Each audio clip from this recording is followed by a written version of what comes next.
Hi, this is Joe Gilmore, and welcome to the video version of my blog, America, Land of the Plumed Serpent, which I uploaded back in 2017. Can be found at batshitcave.blogspot.com in the archives section for May of 2017. I'm recording this here in May of 2021 because I've noticed that people are still visiting this page and looking at it, and I assume that there is still an interest in the topic. And that's no surprise because serpent symbolism has been a topic of interest to humans since the very beginning of recorded record. Going all the way back to ancient Sumer, we see serpents featured prominently on a lot of their artifacts. And of course, ancient Egypt as well, and all over the world throughout history. So why is this important today? What does this matter? Well, I don't know. The World Health Organization, we're in the middle of the coronavirus pandemic right now, right? Well, the World Health Organization, they're dictating a lot of, what the rules are and what we're supposed to believe and not believe about this whole thing. And their symbol is a serpent coiled around a rod. So for most of us, the introduction to serpent symbolism was Genesis in the Bible, the Old Testament. Whether you're a Christian or not, I don't identify as Christian, but that's the first place I heard of it. And Genesis, we define it as the origin or mode of formation of something, creation, the creation story, right? That's probably where this meaning derives from, the fact that it's in the Bible and it's where Adam and Eve were created.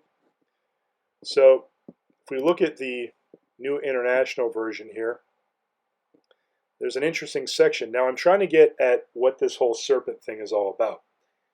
And if we read this part here, but for Adam no suitable helper was found, so the Lord God caused the man to fall into a deep sleep. Now I think it helps to view this as like a hospital, like a laboratory.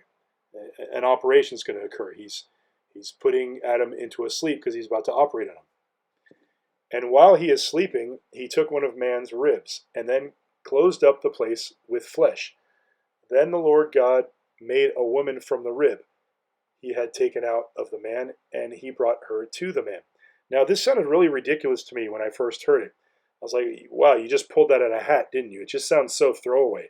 Like, well, I'm going to take one of Adam's ribs. But if you think it in terms of a hospital and genes, Genesis has the word gene in it. And then you think of chromosomes and X and Y chromosomes. And you look at the telomeres and you think of the double-headed serpent coiled around the rod, and you see these lines that look like staircases or maybe ribs. Well, wait a minute. Are we talking about, gene splicing? Are we talking about, well, he's God, so he would have knowledge. He would have ultimate knowledge of the basic structure of human life, of all life, right? He would be like the ultimate doctor, the ultimate scientist, the ultimate everything. So I don't think it's so far-fetched to consider this.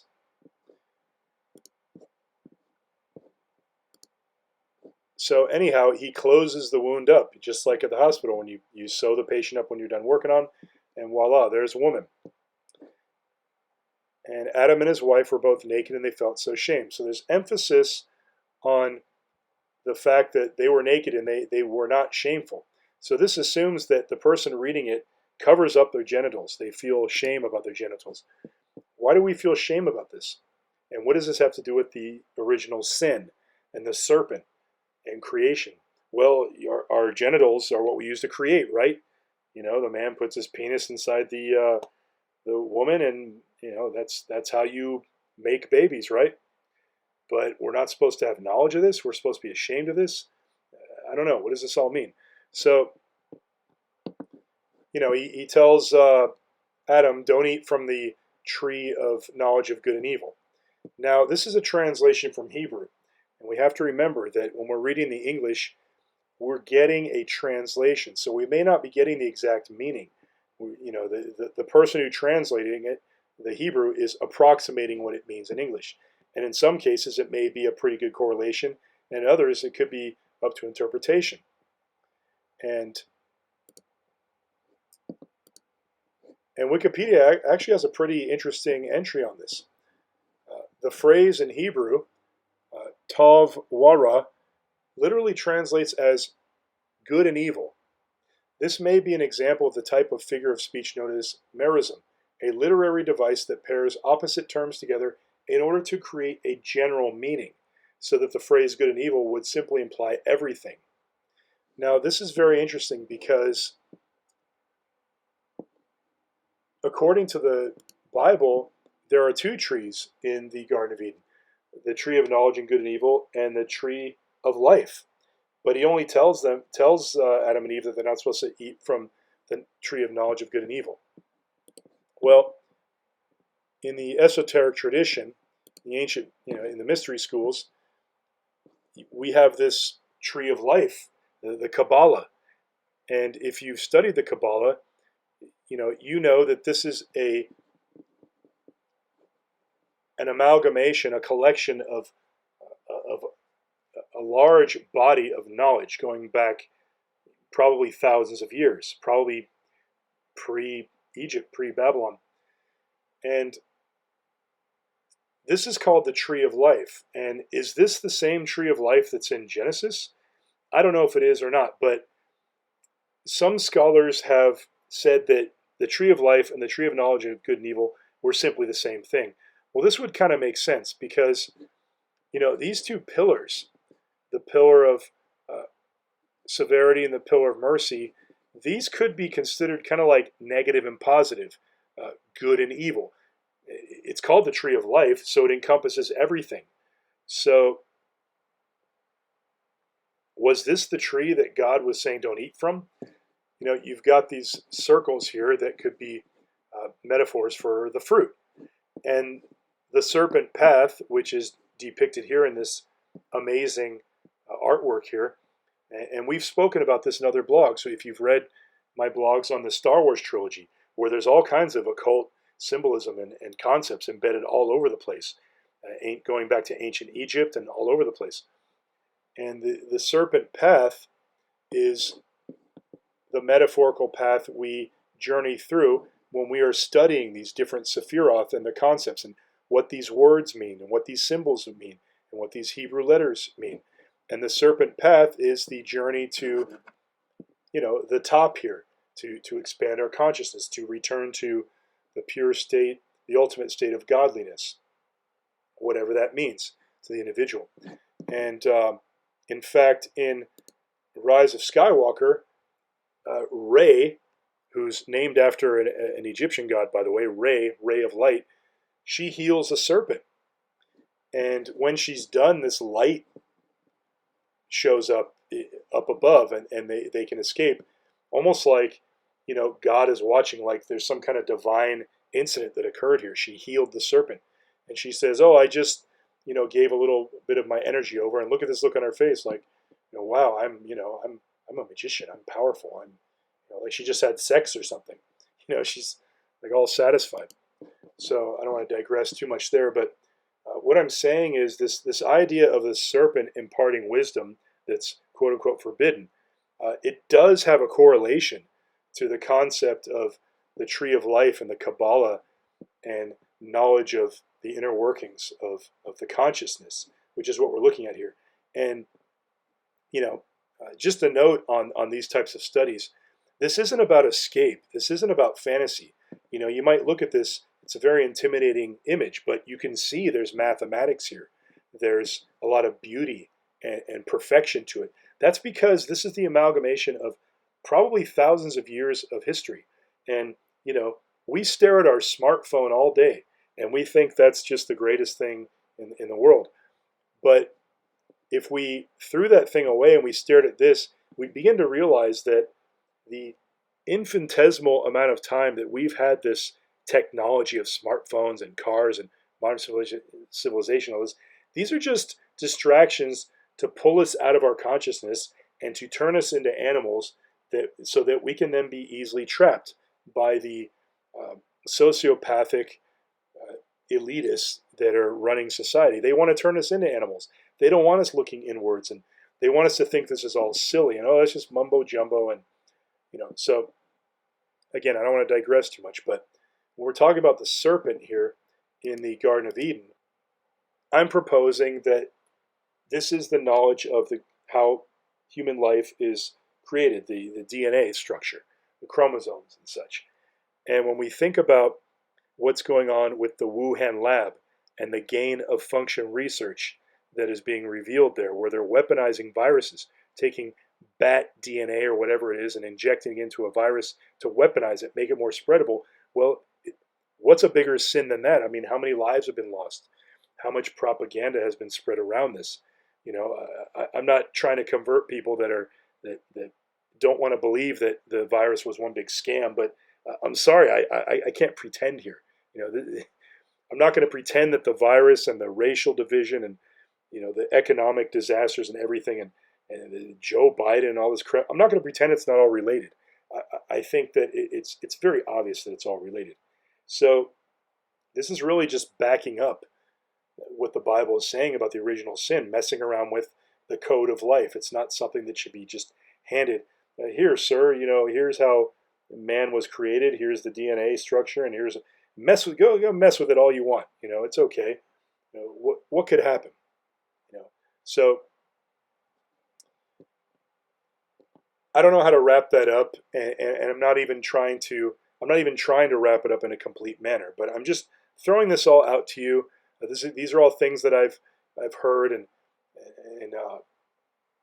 you know, some things that I've considered that I'm just throwing out for you to consider. So the Ouroboros is a very ancient symbol, and we've got the serpent eating its tail. And the interesting thing about the serpent is, you know, it can serve as a line between two paths.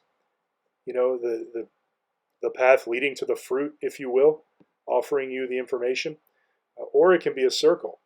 So a line is linear, and when you think of lines, rigid lines, you think of right angles, and you think of, you know, squares and things like this, blocks. But a circle, you think more of fluidity, something going on forever, eternity. So it makes sense that the tail-devouring serpent would represent infinity. So a couple different versions of it. And here we've got the ancient Sumerian artifacts, and look at this. Look at how developed this artwork is and how precise. These are ancient. These are thousands of years old. And you've got these serpent deities, and we spoke about how, you know, the original sin was the messing around of genes, and is this being the product of a God that has full knowledge, the creator, and he can create anything he wants, and you've got these beings with lizard heads and standing on 2 feet. I mean, were these real beings? And then you've got the Ouroboros, the two-headed serpent, and you've got wings around a rod. Where have we seen this? We see this in hospitals and places like this. We're still using it. So, and this is associated with healing. So are we talking about the ultimate knowledge of how mankind was created, how life was created? I think there's something to that. And the shape as well. It's kind of phallic. Okay. And here you go. You know, you've got the winged serpents. And you've got Hermes here, and this gets into alchemy. Now, alchemy and, you know, magicians and crackpots like this, well, these were the original chemists. These were the original scientists. And in fact, alchemist John Dee worked for Queen Elizabeth. He was an astrologer. You know, these were the people that invented what we use for navigation when we're out at sea. These were the originators of compasses. These were the originators of the original chemistry. And when we talk about Hermes Trismegistus, we're talking about the tradition of science going all the way back to Thoth in ancient Egypt. And the Trismegistus would be Thoth from Egypt. And then we've got Hermes from ancient Greece. And then we've got Mercury from ancient Rome. And you take them all together and you're talking about the tradition of science. But in the modern day, we've gotten into something, somewhat of a division. We've decided that certain aspects of science are just mumbo jumbo, and you know, only your Dr. Fauci's and your Dr. Phil's, these are the only legitimate, you know, authoritative figures on what's going on in your mind, and Sigmund Freud, and, you know, what's going on in physics. But yet we've got all this information that we just ignore, because we think that the ancients were just stupid and they didn't know anything, totally overlooking the fact that everything we have today is the the result of thousands of years of thought and research.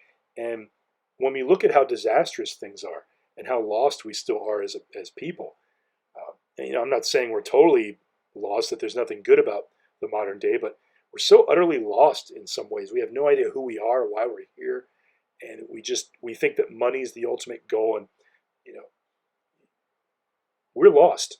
And sometimes we need to look back and realize that the ancients, a lot of them, they understood more about life than we could ever know, and we take that for granted because we just don't pay attention to this stuff. So here you go, the caduceus, these medical centers with these serpent symbols on them. And here we go again, the World Health Organization, the serpent intertwined around a rod, superimposed over the earth. This is called the rod of Asclepius, which represents health. So again, why does it represent health? So if we look at the Starbucks logo, we find this strange symbol, and especially if you look way back to the earliest one, this is like an old drawing. I can't remember where this came from, but I found it online.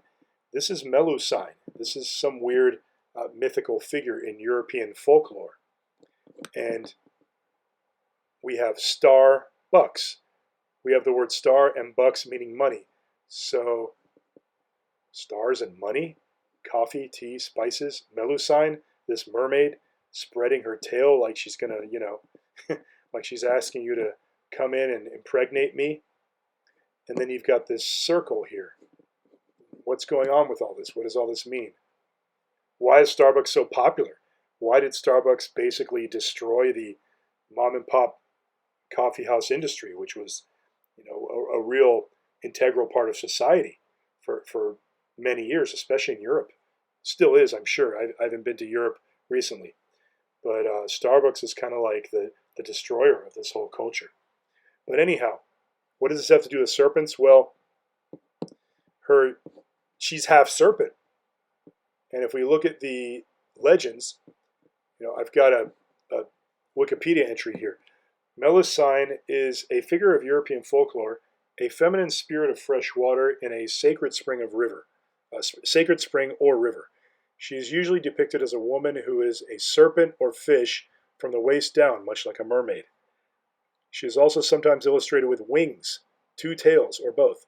Her legends are especially connected with the northern and western areas of France, Luxembourg, and the Low Countries. She is also connected with Cyprus, where the French Lusignan royal house that ruled the island from 1192 to 1489 claimed to be descended from Melusine. What did we say earlier about the Chinese? Some of the ancient Chinese claim to be descended from serpents. So we're finding this, and if you look at ancient South American folklore, which we'll look a little bit into in a moment, they venerated serpents as well. So there's a few different versions of this myth, but they generally go like this. Some sort of royal figure, a duke or a king, or some sort of high-ranking member of a royal family, goes out into the forest hunting. While in the forest, he discovers a beautiful nymph and instantly falls in love with her. She agrees to marry him upon one condition, that he leaves her to bathe privately on Saturdays. Of course, he accepts the offer, but later breaks his oath out of temptation or curiosity of some sort. He is shocked to see that she has become half serpent, and when she sees him, she angrily turns into a dragon and flies away, never to return. So notice the parallels between this story and Genesis. So we have a serpent, a lady, a man, forbidden knowledge, a garden or remote forest, a command not to seek that hidden knowledge, a serpent who is linked with that hidden knowledge, and finally a trauma punishment associated with the revealing of that knowledge. There's also a sexual aspect. The waters, the fresh water, that can indicate, and you can see in this picture here, look at this. There's no mistaking. This is the Starbucks creature. Look at the water flowing here in between the legs. What does that mean? Well, when we have sex, there's lots of bodily fluids, right? When women give birth, they break water. So this is about creation. This is about copulation. Look, in every picture, She's spreading her legs. So we have a lot of similarities to Genesis. And this is because a lot of the parables in the Bible, they have their roots in older mythologies. This is why the symbols are so powerful and the allegories are so powerful, because they existed before that. They were handed down. There's lots of knowledge hidden in these symbols and allegories. So what does this have to do with coffee? I don't know. I mean, I guess maybe we're talking about alchemy here. I mean, I don't know, but I looked at this word Starbucks, and I said to myself, well, is there anything to this? What's with these stars? Starbucks. Well, I found this Brothers Grimm story called Star Thaler, and Thaler is another word for money. And look at this picture. This is from Star Thaler, and she's holding up her dress like it's kind of like her serpent tail, and it's stars. And maybe you think I'm being gross here because this looks like a little girl, but check this out. Star Thaler involves a young girl, an orphan, who wanders into the forest. There's the forest again. While there, she encounters first a hungry man. She encounters a man, whom she gives her last loaf of bread. She then encounters several children in need and gives away all the clothes she is wearing. She's taking her clothes off. Sexual undertones. By the time she has asked for her last remaining garment, the sun is down, and she reasons that since it is dark, nobody will see her naked body. Now we have nakedness. This is explicitly pointed out in the story before she gives away her last article of clothing.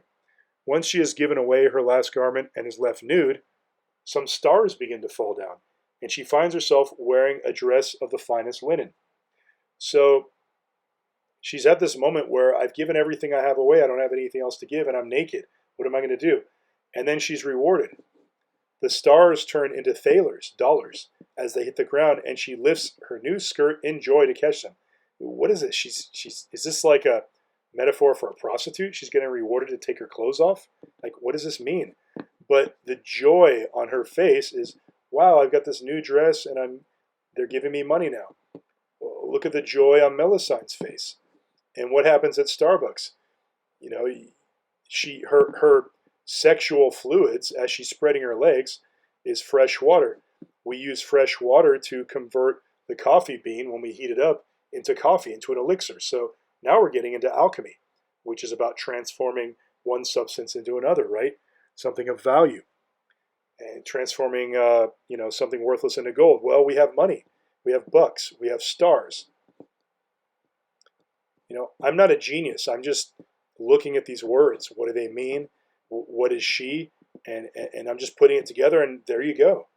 So I assume that it's not just some amazing coincidence that all this kind of fits together. It just means that the people that are in charge of these huge corporations and society, they're all into occult stuff. They're into the ancient mysteries and ancient traditions. And, we can pass it off as silly and meaningless, but this probably has something to do with the ways that we are manipulated and the ways that we are controlled. And we wonder, why can't I get ahead? And why is all this happening in the world and I can't control any of it? How did this happen? Where did this all come from? Well, we're living our lives in ignorance. We're staring at our phones all day. We're not paying attention to history. We're not paying attention to these valuable lessons and information that the ancients have to impart to us. So now we're talking about the meaning of America and what does it have to do with serpents. So Amerigo Vespucci is one of the persons that supposedly America might be named after. Now look at, he's got a little, what's this little lizard doing at his foot? Talking about serpents. When we talk about serpent symbolism, we could be talking about a fish, a lizard, a snake, dragon, and Jesus Christ is depicted as a fish sometimes, right? And I'm not trying to say that the devil and God are the same thing, but it's true that in Hebrew gematria, the word for Messiah and the word for serpent are the same. And we'll look a little bit closer at that in a moment. So Amerigo Vespucci was some Italian explorer, and I don't know how valid this is. I mean, Amerigo, America, yeah, it kind of sounds the same. But why would we name America after his first name? Don't we usually use the last name? Shouldn't we be called Vespuccia. But if you look up the word Amerigo, supposedly it's derived from the Latin version of the name Americus, which sounds more like America, right? Several sources indicate this name is ultimately from the Germanic Emmerich or Heinrich. This name translates to work, labor, power, which certainly fits the general activities Americans would soon be put to. And again, note that the lizard at his feet stares up subserviently to Vespucci's coded hand gesture. So going down to South America, we have this amazing piece of art from the ancient Incas. And this is, we're talking about, now when we talk about ancient Native American Indian history, I'm not just talking about North America, I'm talking about South America. And Tupac Amaru was the last indigenous leader of the Sepa Inca royal dynasty in Peru and led the final stronghold of Inca resistance against the Spanish conquest. So you recognize that name, Tupac Amaru? In Inca mythology, the Amaru is a huge double-headed serpent that dwells underground. This explanation was corroborated by Manly P. Hall, respected Canadian-American lecturer and high-level Freemason, who stated that the name America is derived from the god Quetzalcoatl in Mexico, Gucumatz in Quiche, and in Peru he was called Amaru. From the latter name comes our word America. Amaruca is literally translated land of the plumed serpent. The priests of this god of peace, from their chief center in the Cordilleras, once ruled both Americas. If you'd like to know more about Manly P. Hall, pick up the book The Secret Teaching of All Ages. And even more interesting are his lectures. If you go online, he's got lectures all over online. And he's got some very amazing things to say. And he has a very interesting speaking style that will it's beautiful, frankly. He's like a poet. He was sponsored to basically just research the ancient mysteries and to interpret all of these writings and bring them to a modern day reality to where we can all understand and benefit from the information. But yes, Tupac Amaru Shakur was named after the Inca leader, according to his former Black Panther mother. I found an interview with her where she did confirm that. And he put out an interesting album before he died called Don Killuminati or something like that. That's just something interesting to look into that I thought I'd mention while we're on the topic. So we've got these different symbols of thalers. And this is the symbol of Count Cagliostro. He was an occultist and pharmacist who supposedly once treated Benjamin Franklin, who was also into the occult. And he's got this S with an arrow through it. What does it look like to you? A dollar sign. We talked about Starbucks, star thalers. We've got a tree with a serpent around. This was money. This was currency. Coin with Jesus on a cross and then a serpent on a cross. What are we? Is this like a blasphemic society that made these coins? No. In the Old Testament, Moses raises a serpent up on a cross and has the Hebrews stare at it because they were all worshiping other gods, and God punished them by sending a bunch of serpents to bite them and poison them. Many of them died, but the ones that survived, Moses had them stare up at this serpent on a cross. And what do we say about the gematria, Hebrew? The number for serpent is the same number for Messiah. Again, I'm not saying God is Satan and Satan is God, but I'm just saying we have to take this all with a grain of salt. We have to digest it, and we have to figure out what this all really means. Because when we're dealing with translations and the length of time that has passed since these writings were made, and allegories and such, it's difficult to get at the exact meaning, but a lot of times it's just about trusting your intuition and just pushing out all of the modern context that you have and just asking yourself at a basic level, what does this really mean to me? And Occam's razor states that the simplest definition is usually the right one. So we've got these different symbols here that are, postulating the possible way that the dollar sign had been, where it came from. But it seems most likely that it's this symbol that Cagliostro came up with. What does this have to do with health and alchemy and money? I don't know. I mean, consider everything we've been talking about. And maybe it'll congeal in your mind and it'll make sense. And here's a really amazing illustration from this book by Helena Lehman of the Pillar of Enoch Ministry. And they've got the quote here from John 3:14. As Moses lifted up the serpent in the wilderness, even so must the Son of Man be lifted up.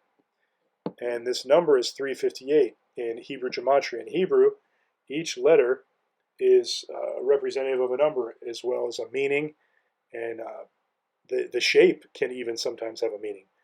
And you put words and letters together and you get numbers, and the number for Messiah is the same as the number for serpent. So if you think about the resurrection of Jesus Christ, and then you think about the people healed in the desert by Moses holding up the serpent, I can see a correlation there that doesn't have anything to do with blasphemy.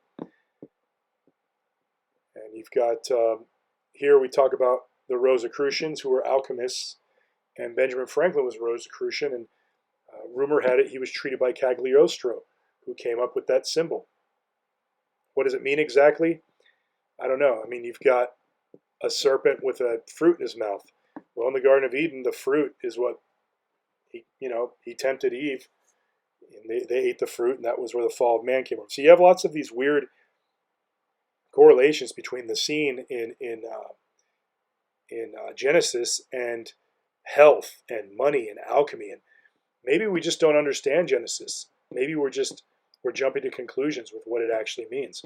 I'm not saying I know I'm not saying I have the code broken here and I know exactly what it means, but I'm just saying, don't jump so quickly to blasphemy. And we're all good people. I mean, most of us, I hope. Nobody wants to have their house broken into and have everything taken from them. We're all the same. We all want to be protected. We all want to be free. Nobody wants to be attacked for the color of their skin. We're all more or less the same. So we don't need to jump to conclusions and freak out because someone is suggesting that, well, maybe let's look closer at what this meaning of good and evil is. It doesn't mean we're saying that good is bad and bad is good. So we've got these symbols. Benjamin Franklin drew this join or die, the don't tread on me flag. That's originated from something that Benjamin Franklin drew, and we know that he was an occultist. And moving along here to the Green Dragon Tavern. The Green Dragon Tavern is where, legend has it, the Sons of Liberty planned the American Revolution and formed the Boston Tea Party. So we have the origins of America. You thought maybe it was kind of a stretch when we talked about Amaruca and the land of the plumed serpent and America being named after a serpent. Well, look at this. These Freemasons who gathered in this building. And I found some interesting quotes here. This is from the Historical Magazine and Notes and Queries Concerning the Antiquities. In front of the building, there projected from the wall an iron crane, upon which was crouched a green dragon. This particular mark of designation was very ancient, perhaps as old as the building itself. When the building was taken down, this curious relic of the handiwork of the ancient mechanics of the town disappeared and has never since been found. Who were the ancient mechanics of the town? Well, they were probably Freemasons and occultists. This is a tradition going very far back. Here's another very interesting quote from MasonicWorld.com. In 1697, the tavern was kept by John Carey. John Carey. And was at that early day, and perhaps earlier, known as the Green Dragon Tavern. In 1764, the property was purchased by St. Andrew's Lodge. We talked about the cross of St. Andrew in my blog on the Rise of Skywalker, if you read that. We talked a lot about that.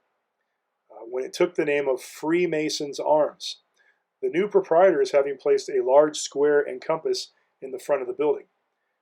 It, however, soon after dropped this title and was more popularly known as Mason's Hall, by which name it continued to be Masonically designated until the removal of the lodge, when it resumed its ancient title of Green Dragon Tavern.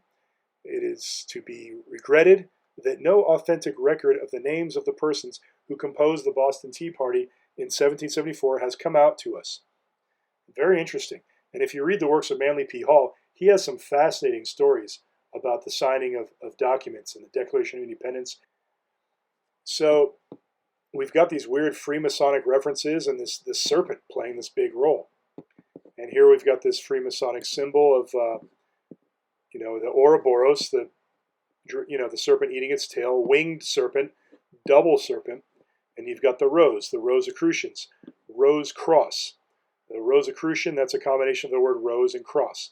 Rose is featured prominently in a lot of alchemical traditions, and it's a very potent symbol in Freemasonry and a lot of ancient studies. And you've got the different planet symbols, and the moon and Mars and stuff. Freemasonry, Star of David, square and compass. Talk about that a lot in a lot of my other blogs. So look at the Google logo. So there's a story here about the origin of the word Google and how it's Google, or it's a gibberish word that basically means infinity. And it's just an interesting story that you can read here. And I notated how the letter G kind of looks like a squiggly, squirmy snake, doesn't it? And finally, we get at the Apple logo. And we look at the evolution of it, and we see that in 1976 it had a very different logo. But the apple still played a prominent role. And obviously, this is the apple in the Garden of Eden. So what is Apple trying to say? What's behind the technology of this iPhone? Are they saying that the knowledge of good and evil is something we want to reach after? We want you to eat that apple. We want you to fall. We want you to mess around with DNA, and we want artificial intelligence, and we want transhumanism. I mean, it sounds like I'm being a little sarcastic, but I'm kind of not. I mean, when I first started looking at this stuff, it seemed kind of like, wow, there's a little science fiction here, but you're seeing it being reeled out into reality. It just gets a little creepy after a while. So the original Apple logo had Isaac Newton sitting under a tree with this apple glowing, and it's about to fall on his head, right? So they're flirting a lot with this forbidden knowledge stuff, and it's cool. It's a cool idea, and it's innocent enough if you're in the early days of Apple and no one even knows what a personal computer is. But now that we see where things have gone, it gets a lot creepier. And you see this label here that looks like a serpent squiggling around everything, tempting you with knowledge. And we've got this rainbow here. Now, Isaac Newton apparently he was a Rosicrucian as well, and probably a Freemason, and he obviously played a very important role in gravity. Now, I believe it was Isaac Newton that came up with this system here of Roy G. Biv, which stands for red, orange, yellow, green, blue, indigo, and violet. And if you've ever seen a rainbow, if next time you see a rainbow, look at it. And you'll see red, orange, yellow, green, blue, indigo. Now, the Apple logo has kind of done something weird here. They're not exactly in order. They're somewhat mixed around here. So what does that mean? Well, we've got this interesting quote from a former executive at Apple Computer, and he said, here's the quote: "When Jean-Louis Gasset, executive at Apple Computer from 81 to 90, was asked about his thoughts to the Apple logo, he answered, 'One of the deep mysteries to me is our logo, the symbol of lust and knowledge, bitten into and all crossed with the colors of the rainbow in the wrong order. You couldn't dream of a more appropriate logo: lust, knowledge, hope, and anarchy.'" Anarchy. Anyhow, so the first personal computer was not built by Steve Jobs. It was built by Steve Wozniak, and he was a Freemason. And the price of that first computer was $666.66. So what's going on here? What is this, a joke? And he said he didn't know what the number 666 meant at the time. He just liked repeating digits. Well, how could he not know? If you read Morals and Dogma by Albert Pike, you can see right there that it's required that Freemasons have a belief in God. Now, maybe he wasn't a Mason yet, and maybe he was involved in a sect of Freemasonry that had different rules. But as far as I know, it's pretty strict in all Freemasonic orders that you have to believe in God. Now, that may have changed today, it may be different today, but back then I think it was pretty firmly established. So the idea that he didn't know what 666 meant is kind of hard to swallow. So anyway, I kind of wrap this up by talking about a lot of the symbolism here and how this technology that we are getting swallowed up in today, that we are getting pulled out of ourselves and being, in a way, made to have a second fall. And you talk about AI, and the ultimate goal seems to be to create, to assume the role of God, to create humans, to crack the code of the DNA. And I guess maybe this goes back to the original sin, where God said, no, you don't eat of that tree because you don't know what you're doing. You're messing with, you are not as one of us yet, but we have the tree of life. So we have a path to an expansion of our consciousness and our spirituality and our knowledge if we want it. But there's a way to do it, and there's a way to not do it. There are laws we must obey. There are spiritual laws that we cannot ignore. And if we do, it's to our own detriment. So if you'd like to hear more about this kind of stuff, I would highly recommend checking out the work of Michael Tsarion, The Irish Origins of Civilization, and his other works. He speaks a lot about the topics that I've been talking about here, but he goes way more into them. And he's a rock and roller too, so he's a cool dude. He's a musician, and I highly recommend checking his stuff out. It's fascinating. And you also want to check out this book by Conor Macdari, where he talks about language and he breaks language down. And he's one of these people that traces languages back, way back into history. And you can find some very interesting information. And I'm not trying to push this whole the Irish were the best and the Irish were the originators of everything. I'm not trying to push that, but I'm just saying read these books and take from them what you find interesting. And if there's something you don't like, then throw it out. You don't have to listen. But I guarantee you, if you check this stuff out, you're going to find some fascinating information. So I hope this was interesting, and I will talk to you on the next blog.